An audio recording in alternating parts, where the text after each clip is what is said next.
customer comes in, if he's been coming into this store for 50 or 75 years, some of them, it doesn't look like it's changed to them. For years stretching into decades, Adrian Wood has commanded the chair at Paul Molé, New York City's most historic barbershop, refining the hairstyles of influential people across the globe. From influential political figures to chart-topping musicians, his barber's chair has welcomed icons, but none as uniquely particular as Donald Trump. Maintaining Trump's highly recognizable hairstyle for more than 3 decades, Wood adhered to an unspoken code of do's and don'ts with the scissors.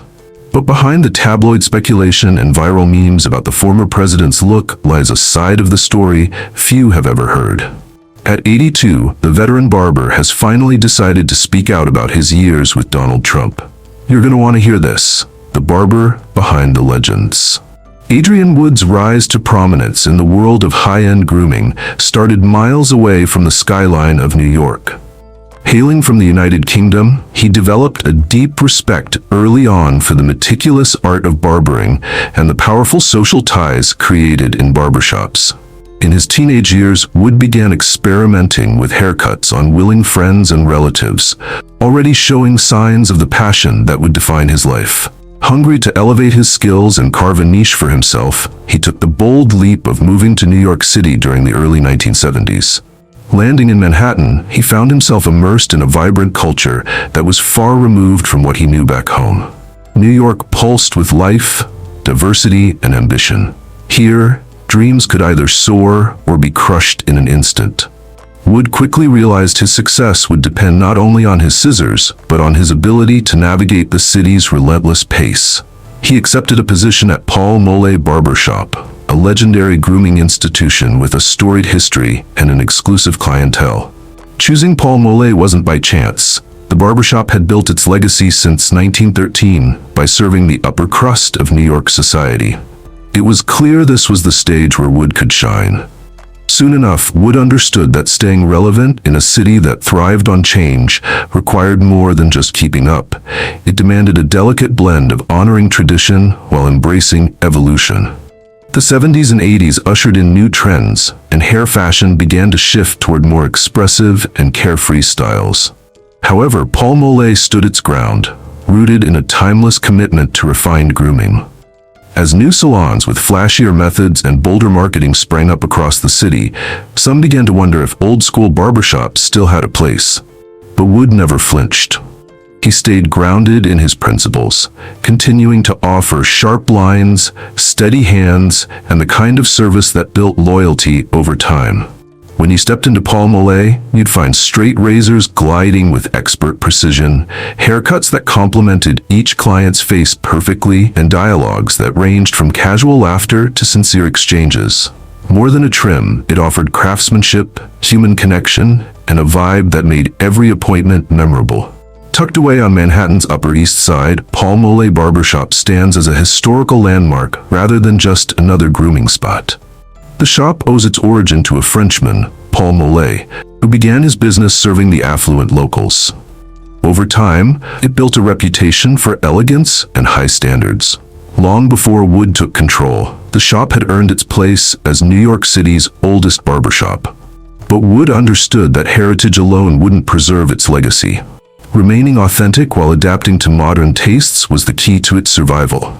Under Wood's guidance, the shop has balanced tradition with relevance.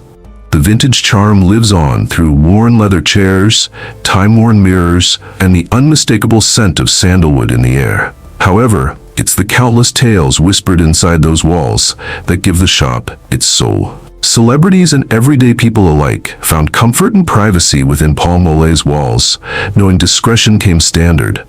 From Wall Street elites and famous entertainers to government leaders, the shop welcomed them all.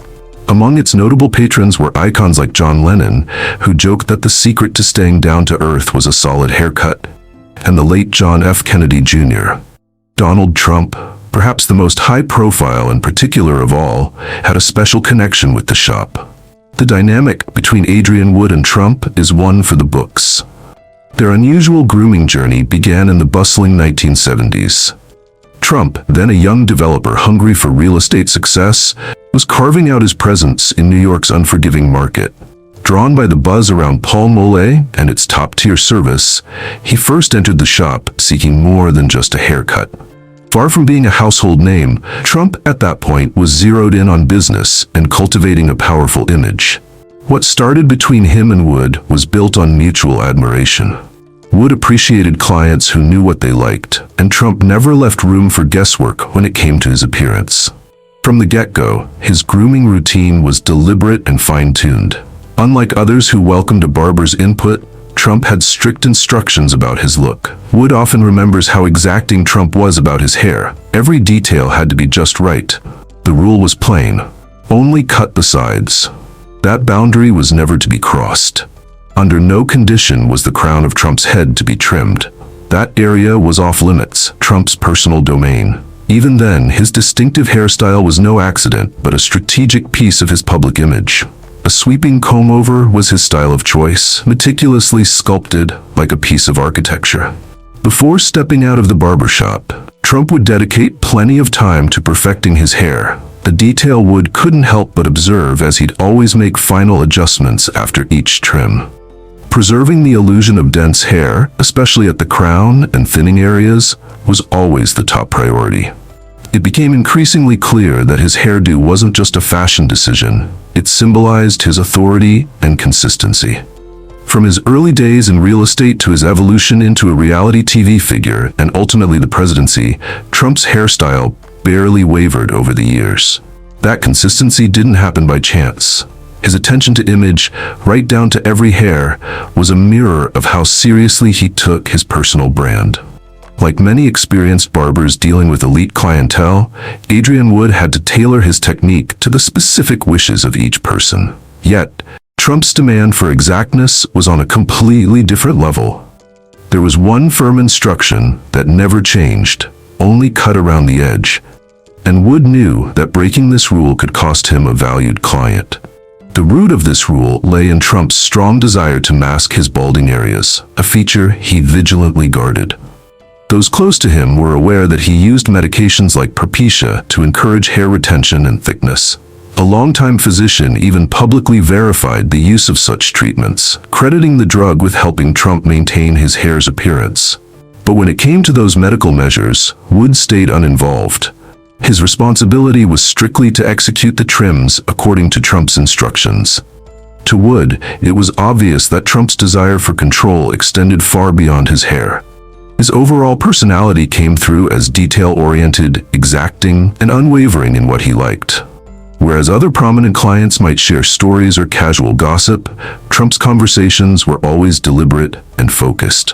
He carried a commanding presence, whether the topic was business ventures, political strategies, or upcoming projects, even while seated for a haircut. Their interaction wasn't limited to barber appointments alone. During the late 1980s, the Paul Molé barbershop risked shutting down due to rising rental prices on the Upper East Side, which made their ground-level space increasingly unaffordable. Faced with this challenge, Wood confided in Trump during a haircut. In his typical no-nonsense style, Trump suggested relocating the business to the second floor, a move he said would drastically reduce costs while preserving the shop's prestige. Though hesitant to abandon the prime location at first, Wood eventually took Trump's advice, and it paid off. Making that move turned out to be a game-changer, helping the business weather a stormy financial phase. Reflecting on it now, Wood attributes the survival of his shop to Trump's no-nonsense advice. What once seemed like a drawback, the second-floor location, soon became its unique charm, continuing to draw loyal customers. Without realizing it, Trump's sharp instincts may have played a role in preserving a piece of New York heritage. Every time Trump eased into the barber's chair, he steered the talk toward thoughtful and varied subjects. Among his favorite topics were real estate ventures, which he discussed with clear opinions and insights. While politics occasionally made its way into the chat, Trump in those early years concentrated more on his business identity. Even as headlines began portraying him as a towering public figure, his conversations with Wood stayed rooted in property and development, his primary interest. According to Wood, Trump never showed concern about how the media painted him. To Trump, even negative coverage had its own strategic value. A moment Wood remembers well was when Trump dove into details about building Trump Tower. He described to Wood how he didn't want just another tall building, but one that radiated significance and influence.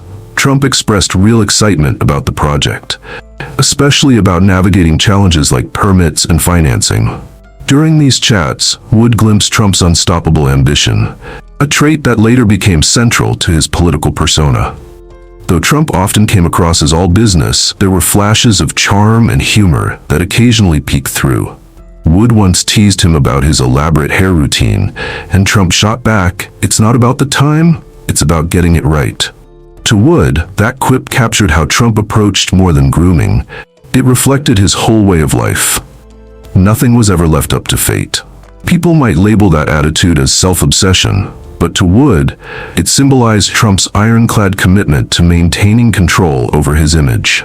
Over time, Wood observed Trump's journey from real estate mogul to reality TV icon, and eventually into politics. Yet through all those changes, Trump's precision and discipline never faltered. As Trump's public reputation grew more divisive, Wood stayed focused on his role, steering clear of political debates. Even after Trump's move to the White House, Wood quietly took pride in having served him for so long. Their relationship was grounded in mutual understanding. Wood delivered a steady experience, and Trump remained a dedicated customer. That second-floor relocation, born from Trump's advice, still stands as proof that good business counsel can rival the value of the service itself. Of course, Trump wasn't the only notable client. Over time, Wood's chair has hosted a wide array of prominent personalities. With each trim, his hands shaped not just hair but lasting impressions. For decades, figures like Donald Trump trusted Wood's steady touch and attention to detail. During pivotal chapters of their lives, people like John Lennon and John F. Kennedy Jr. found their way to Wood's shop. Known for constantly shifting his look, Lennon's hair journey stretched from the crisp Beatles era to the untamed expression of his solo phase. Their first meeting happened while Lennon was sorting out major life transitions, both personal and professional. After moving to New York, Lennon dived into activism and the city's rich art culture. His behavior stood out to Wood, not because of extravagance, but for how unusually modest he was. Without making a scene or drawing a crowd, Lennon would enter quietly, nearly invisible to the outside world. Wood had anticipated grandeur from such an international icon, yet was met with humility instead. He'd often strike up low-key chats about bands performing around town or ask for advice on cool, low-profile hangouts. There was one especially amusing moment where Lennon commented that his hair was getting more attention than his music. He once quipped that keeping his flowing locks intact felt as stressful as managing the expectations of the public eye. Rather than sculpted perfection, Lennon leaned toward relaxed, natural styles, and Wood gladly delivered that aesthetic. Each trim was designed to look spontaneous while subtly flattering Lennon's features. Out of respect, Wood never pried into Lennon's deeper struggles, letting the shop remain a peaceful corner of his chaotic world. For Lennon, Paul Molé wasn't a spotlight, it was a sanctuary. Equally unforgettable to Wood was John F. Kennedy Jr., whose aura combined charm with presidential polish. As he walked through the door, his warmth lit up the room, and he treated even the junior staff with the same dignity he'd give a dignitary. While Lennon enjoyed laid-back chats, Kennedy was lively, spinning stories from his courtroom or flights across the skies. Wood noticed that JFK Jr. always requested styles that balanced timeless elegance with a modern edge. He wasn't chasing trends, he aimed for presence and professionalism in equal parts. Kennedy's down-to-earth nature often caught Wood off guard, especially when he'd ask about the barber's own experiences. One quiet session turned reflective when Kennedy shared his worries about living under the weight of his family's legacy. Wood didn't push, he just listened, offering quiet support without crossing any personal lines. One warm day, Kennedy requested a trim that was a little shorter than usual, mentioning an upcoming magazine feature. Wood responded with precision, crafting a sleek look that emphasized Kennedy's signature jawline. When the publication finally came out, Wood felt a small triumph, knowing his work played a part in shaping that polished image admired across the globe. The shop didn't just cater to politicians or musicians. Its mirrors reflected the faces of artists, celebrities, and industry leaders alike. A truly unforgettable client once came in, An aging rock legend with a fiery demand, his iconic, untamed mane had to stay, despite noticeable thinning. Faced with this unique demand, Wood tackled the task of delivering a textured cut that masked the hair's loss while maintaining its larger-than-life feel. As stories of wild backstage chaos and studio blunders filled the air, Wood worked silently to honor the rocker's spirit, subtly updating the look without losing its edge. Hollywood stars also made regular appearances, arriving in search of looks to complement their latest roles. One such visitor, a rugged action hero in film, surprised Wood by always asking for a crisp, structured style that clashed with his screen persona. This contrast between fiction and reality amused Wood deeply. Behind the explosive stunts and grit was a man who craved neatness and control. What makes Paul Molé truly remarkable isn't just the famous names, but the intersection of everyday charm and celebrity glamour. On any given day, high-profile clients shared chairs with neighborhood regulars, all receiving the same skilled attention. Whether trimming a billionaire or a bricklayer, Wood delivered equal care, understanding that fame fades once someone's sitting in his chair. Even so, the gap between stardom and ordinary life would sometimes appear mid-conversation. While a few stars kept their words measured and vague, many opened up in surprisingly honest and vulnerable ways. Discussions ranged from high-stakes investments to passionate book edits, showing that stress and joy respect no status. To Wood, these exchanges held more meaning than idle chatter. They were doorways to genuine understanding. He believed styling was more than maintenance. It was about shaping something deeply personal. For Adrian Wood, crafting styles that defined someone's image wasn't a job. It was his creative calling. But shaping hairstyles for the spotlight wasn't without its complications, both technically and interpersonally. Designing a haircut that could withstand paparazzi flashes and ruthless public critique demanded finesse and psychological insight. Ordinary barbers work with everyday needs, but Wood had to think on a deeper, more layered level with his famous clients. Celebrity hairstyles had to shine across platforms, whether in a close-up shot, under stage lights, or during unplanned public run-ins. There could be no mistakes. Everything had to align: fashion, structure, and personality. And perhaps the toughest part was ensuring that the style endured the test of time and scrutiny alike.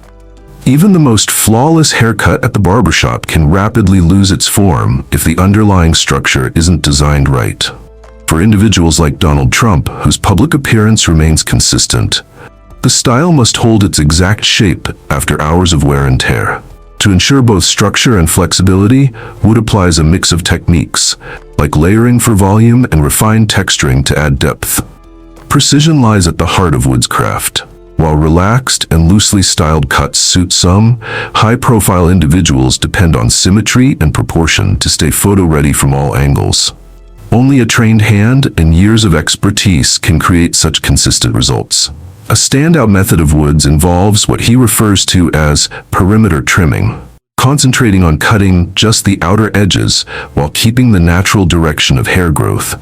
This became a defining part of Trump's signature hairstyle, especially since he famously restricted anyone from touching the top. Instead of relying on a barber, Trump often styled that area himself, using his preferred methods to manage the front. Wood's responsibility was to blend the rest of the haircut seamlessly with Trump's self-styling habits. When it comes to holding power, Wood is selective with the products he chooses, favoring those that keep the look intact without making it appear stiff. To retain movement, he applies pomades and lightweight gels carefully throughout the hair. For thinning spots, he uses targeted volumizers and strategic cutting to mimic the appearance of thickness. Another key element is how well the haircut holds over time. High-profile clients often deal with frequent travel or shifting climates, so their hair must endure all types of environments. Wood solves this by layering from the base, allowing hair to fall naturally while still appearing full. That ensures the haircut doesn't collapse or fall flat, even after weeks without a touch-up. But one of the toughest parts of Wood's job isn't the styling, it's the confidentiality. When a client's look becomes a public talking point, Wood's commitment to privacy becomes even more important. He doesn't see discretion as just part of the job, it's a moral choice. Even if the public is curious, Wood views the bond between barber and client as sacred and not to be breached.